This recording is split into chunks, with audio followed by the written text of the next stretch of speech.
ಯುದ್ಧಕ್ಕೂ ನನ್ನವರನ್ನು ಕಳೆದುಕೊಳ್ಳುವುದಕ್ಕಾಗಿಯೇ ನಾನು ಯುದ್ಧ ಮಾಡಿದೆ. ದೇಶಕ್ಕೆ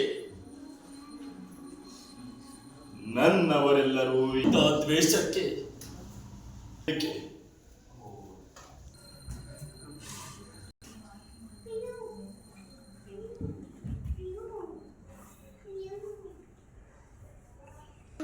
ಉಳಿದೆಲ್ಲವೂ ನಶ್ವರ ಎನ್ನಿಸುತ್ತದೆ. ನೀನು ರಾಜ್ಯಕ್ಕಾಗಿ ಅಧಿಕಾರಕ್ಕಾಗಿ ಮಡಿದವನಲ್ಲ, ಕೇವಲ ನನಗಾಗಿ, ನನ್ನ ಗೆಳೆತನಕ್ಕಾಗಿ ಹೋರಾಡಿ ಮಡಿದವರು. ಎಂಥ ನಿಷ್ಕಲ್ಮಶ ಕಾರಣ ಗೆಳೆತನ ಕಾರಣವಿಲ್ಲ.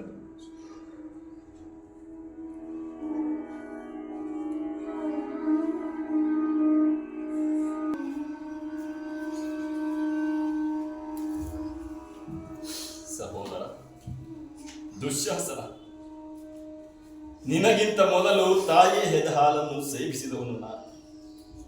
ನಂತರ ಯುದ್ಧದ ಮರಣದ ವಿಷಯದಲ್ಲಿ ಮಾತ್ರ ನನಗಿಂತ ಮೊದಲು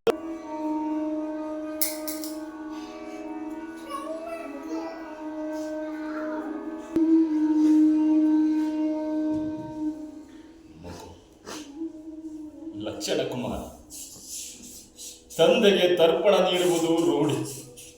ಆದರೆ ಇಂದು ನಾನೇ ನಿನಗೆ ತರ್ಪಣ ನೀಡುವಂತಾಯಿತೆ. ನಿಮ್ಮದನ್ನು ವಿದ್ಯೆ ಕೌಶಲ್ಯವನ್ನು ನಾವು, ಅರ್ಜುನನಿಗೆ ವಿದ್ಯಾಭ್ಯಾಸ ಹೇಳಿಕೊಟ್ಟವರು ತಾವು. ಯುದ್ಧದಲ್ಲಿ ಅವರ ವಿರುದ್ಧ ಜಯವಾಗಲು ಸಾಧ್ಯವಾಗಲಿಲ್ಲ.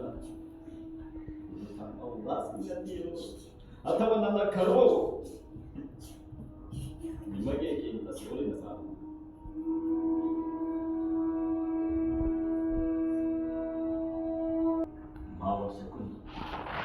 ಅಂದು ಮಾತುಗಳ ಬಂಧನದಲ್ಲಿ ಬಂಧಿಸಿದ ನೀವು ಇಂದು ಆ ಮಾತುಗಳ ಬಂಧನದಲ್ಲಿ ಬಂದಿಯಾಗಿ ನಿಮ್ಮ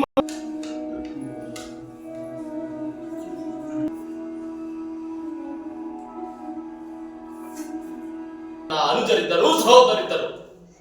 ಬೃಹತ್ ಅದ್ಭುತವಾದ ಸಂಪದ್ಭರಿತವಿತ್ತು, ವಜ್ರ ಖಚಿತವಾದ ಸಿಂಹಾಸನವಿತ್ತು. ನನ್ನ ಬೆರಳ ನಿಶಾನೆಯಲ್ಲಿ ಇಡೀ ಜಗತ್ತನ್ನೇ ಅಲ್ಲಾಡಿಸುವಂತಹ ಸಾಮಂತ ರಾಜರಿದ್ದರೂ ನಾನು ಸೋತೆ.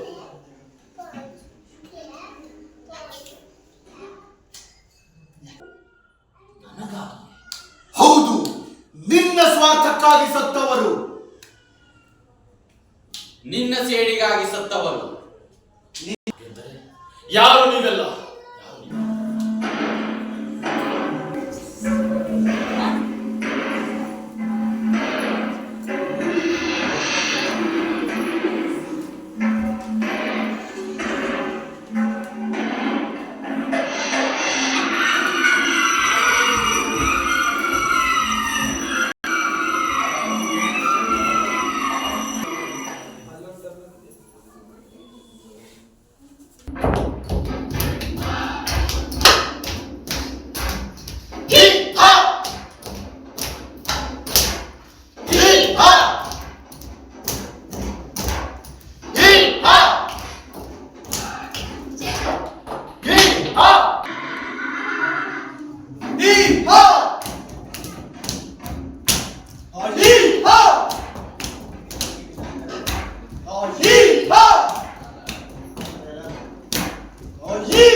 ಹೌದು, ನಾವು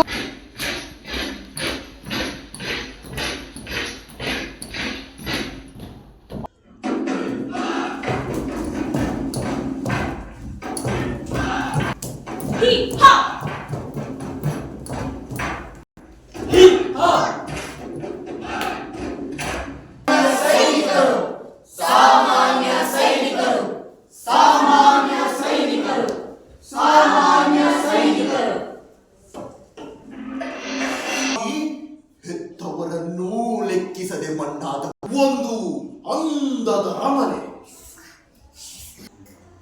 ಕಿಂಚಿತ್ತಾದರೂ ಯೋಚಿಸಿರುವೆ ದುರ್ಯೋಧನ. ನನಗೆ ಬೇಡ, ಹೋಗು. ಶಾಲೆ ಆಗ್ತದ ನೋಡು.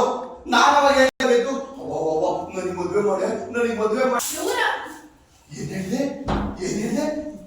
ದುರ್ಯೋಧನ ಮಹಾರಾಜರು ನನ್ನ ಅವ್ರ ಸೇವೆ ಮಾಡಕ್ಕದ್ದಾರ. ಇಲ್ಲ ಒಂದ್ ಜನ ಇರ್ತಾರ ಅದಲ್ಲದೆ ಅವ್ವ ಏನ್ ಮಾತು ಅಂತ ಆಡಿಯ ನೀನು?